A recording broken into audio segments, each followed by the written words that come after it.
Isabelle Clairac, bonjour. Bonjour. Vous êtes rédactrice en chef du Journal de la Santé, Oui. diffusé sur la 5, Oui. je crois du lundi au vendredi. Tous les jours. À 13h45. Oui. Et puis spécifiquement le mercredi, vous développez des sujets qui traitent de l'enfant. On essaye, oui, d'avoir chaque mercredi un sujet qui concerne les mères de famille. Les mères de famille. Voilà. Alors comment est né le Journal de la Santé? Il est né il y a 3 ans de la volonté d'un producteur de 17 Juin Productions et de Michel Simès et Marina Carrère-Nancos qui ont fait un pari qui était de réaliser chaque jour un journal consacré uniquement aux questions de santé. Au départ, c'est un pari un petit peu risqué parce que tous les journaux sur toutes les autres chaînes traitent de la santé, mais consacrer un journal à la santé, on pouvait se demander s'il y avait suffisamment de matière. Voilà. Et puis en fin de compte, non seulement il y avait suffisamment de matière, mais en 3 ans, le journal il a grandi. Et aujourd'hui, on a un journal de 17 minutes quotidiennes consacré à ce sujet. Donc pari réussi. Pari réussi. Et je crois que c'est une des meilleures audiences de la chaîne. Oui, on le dit.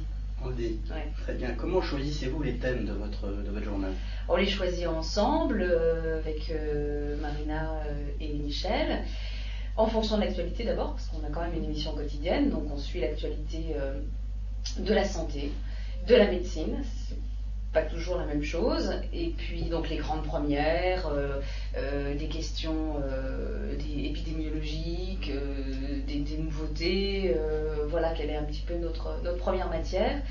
Et puis ensuite, on a nos propres ouvertures, ce qu'on appelle une ouverture dans la presse, c'est-à-dire les sujets qu'on a envie de développer parce qu'il nous semble intéressant de revenir sur la chirurgie par cœlioscopie ou sur des conseils pour les futures mamans avant l'été, donc qui sont un petit peu en actualité, qui ont un trait avec l'actualité de l'année, on va dire, ou de la période, et sur lesquels on choisit un thème qui nous intéresse et qu'on traite sous forme de reportage. Et puis il y a aussi des actualités qu'on traite uniquement en plateau.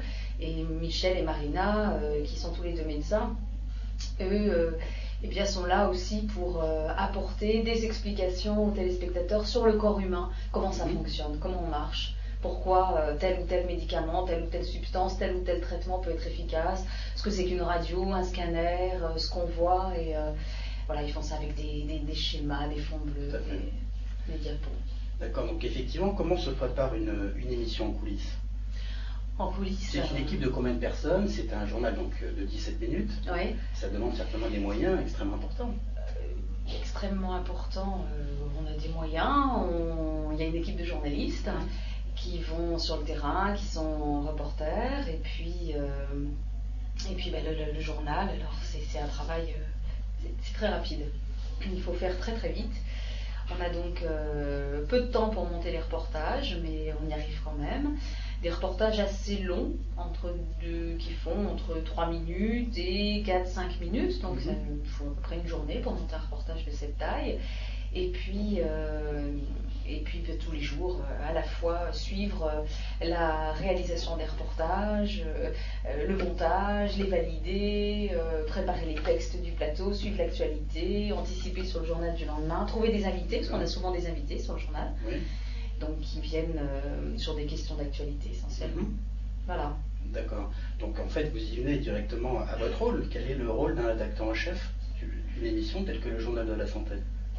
Il est le même que sur toutes les émissions, je pense. C'est essentiellement un rôle d'écoute des journalistes à qui il faut faire confiance pour faire de l'enquête, et puis qui viennent expliquer au rédacteur en chef comment ils voient le sujet, et avec eux on discute de la mise en image, et puis comment tu vas illustrer ça, t'auras qui, voilà les questions qu'on pose. Et puis il faut trouver des sujets aussi, trouver des angles. Valider les sujets, essayer de repérer les erreurs qui ont pu être commises. Et là, il y a des réunions de rédaction, comment ça se passe? Pas assez, parce qu'on manque de temps. Mais de temps en temps, on essaye de faire des réunions de rédaction. D'accord. Les journalistes sont là aussi pour proposer des sujets. D'accord. Donc comment vous êtes venu à être rédacteur en chef du Journal de la Santé, et quel est votre goût en fait d'où vient ce goût pour la santé? Il y a longtemps que je faisais de la santé. J'ai travaillé longtemps pour l'émission Savoir Plus Santé sur France 2 avec Martine Alario et François de Closet, avant que François de Closet quitte l'émission. Et puis le producteur, qui était aussi le producteur du Journal de la Santé, m'a demandé à la fin l'année dernière, d'être rédactrice en chef du journal D'accord. de la santé. Et c'est vrai que c'est un sujet qui m'intéresse depuis longtemps et dans lequel je commence à avoir une petite expérience. D'accord. Tous les médias s'intéressent de plus en plus à la santé. Ouais. Y a-t-il une raison à cela? Je pense que c'est parce que le public lui-même s'intéresse de plus en plus aux questions Demande de santé. plus en plus d'informations. Il y a de plus en plus de demandes. Toutes les émissions de télé, on le voit, proposent des sujets de santé, des émissions qui étaient traditionnellement tournées vers l'étranger, comme Envoyé spécial par exemple, propose de plus en plus de sujets de santé, reportages sur TF1 aussi, les émissions de la rue, il y a énormément de sujets de santé aussi. Ce sont des grands sujets qui intéressent, sur lesquels les gens ont envie d'avoir des réponses. Et puis je crois que c'est un des derniers grands pouvoirs, celui des médecins, qui mérite peut-être d'être un petit peu battu en brèche. On a attaqué celui de l'Église, celui des hommes politiques, celui des enseignants, et le corps médical reste encore quelque chose de très respecté par le public. Et de plus en plus, les gens ont envie d'être informés et envie de pouvoir dire à leur médecin je veux comprendre ce que j'ai et est-ce qu'il n'y a pas un autre traitement possible.